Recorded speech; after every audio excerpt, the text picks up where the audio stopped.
নবনির্বাচিত মাননীয় সংসদ সদস্যবৃন্দ, প্রথমে জাতীয় সংসদ সদস্য হিসেবে শপথ গ্রহণ ও শপথ পাঠপত্রে স্বাক্ষর প্রদান অনুষ্ঠিত হবে। আমি এখন গণপ্রজাতন্ত্রী বাংলাদেশ সংবিধানের 148 অনুচ্ছেদ এবং তৃতীয় তফসিলের 5 অনুচ্ছেদ অনুযায়ী মাননীয় প্রধান নির্বাচন কমিশনার জনাব এম নাসির উদ্দিনকে ত্রয়োদশ জাতীয় সংসদ নির্বাচনে নির্বাচিত সংসদ সদস্যগণের শপথ পাঠ পরিচালনার জন্য বিনীতভাবে অনুরোধ করছি।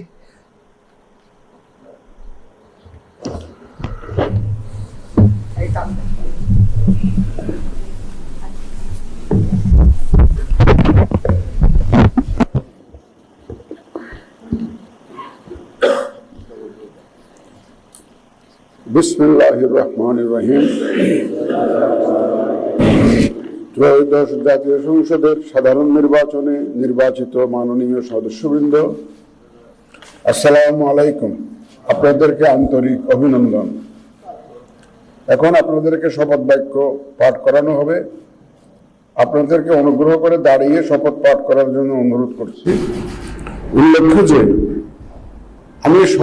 আমি শব্দটি উচ্চারণের পর মাননীয় সংসদ সদস্যগণ ডট চিহ্নিত স্থানে নিজের নাম পাঠ করবেন। আমি সংসদ সদস্য নির্বাচিত হইয়া সশ্রদ্ধ চিত্তে শপথ বা দৃঢ়ভাবে ঘোষণা করতেছি যে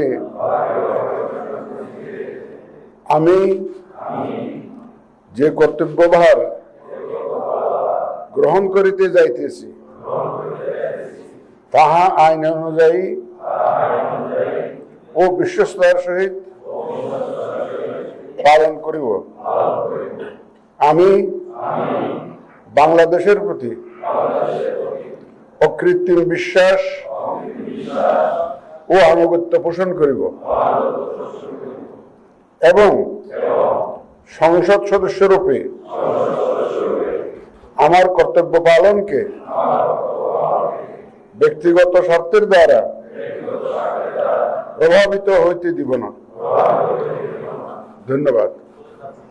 মাননীয় সদস্যবৃন্দ, এখন জুলাই জাতীয় সনদ সংবিধান সংস্কার বাস্তবায়ন আদেশ 2025 অনুযায়ী সংবিধান সংস্কার পরিষদের সদস্য হিসাবে সদস্য গ্রহণ ও স্বাক্ষর প্রদান অনুষ্ঠিত হবে। এই লক্ষ্যে আপনাদের ফোল্ডারে নীল রঙের একটি শপথপত্র সরবরাহ করা হয়েছে। আমি এখন জুলাই জাতীয় সনদ সংবিধান সংস্কার বাস্তবায়ন আদেশ 2025-এর 8 অনুচ্ছেদ 8 এবং তফসিল 1 অনুযায়ী শপথ পাঠদানকারী মাননীয় প্রধান নির্বাচন কমিশনার জনাব এম নাসির উদ্দিনকে সংবিধান সংস্কার পরিষদ সদস্যের গণের শপথ বাক্য পাঠ করানোর এবং পরিচালনার জন্য বিনীতভাবে অনুরোধ করছি।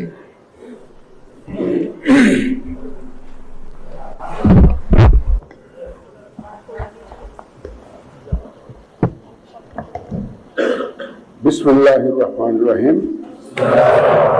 মাননীয় সদস্যবৃন্দ, এখন আপনাদেরকে সংবিধান সংস্কার পরিষদ সদস্য হিসাবে শপথ বাক্য পাঠ করানো হবে। আপনাদেরকে অনুগ্রহ করে দাঁড়িয়ে শপথ পাঠ করার জন্য অনুরোধ করছি। উল্লেখ্য যে আমি শব্দটি উচ্চারণের পর মাননীয় সংবিধান সংস্কার পরিষদ সদস্যগণ ডট চিহ্নিত স্থানে নিজের নাম পাঠ করবেন। আমি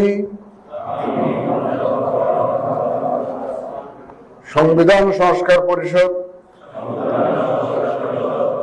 সদস্য হিসাবে সশ্রদ্ধ চিত্তে শপথ করিতেছি যে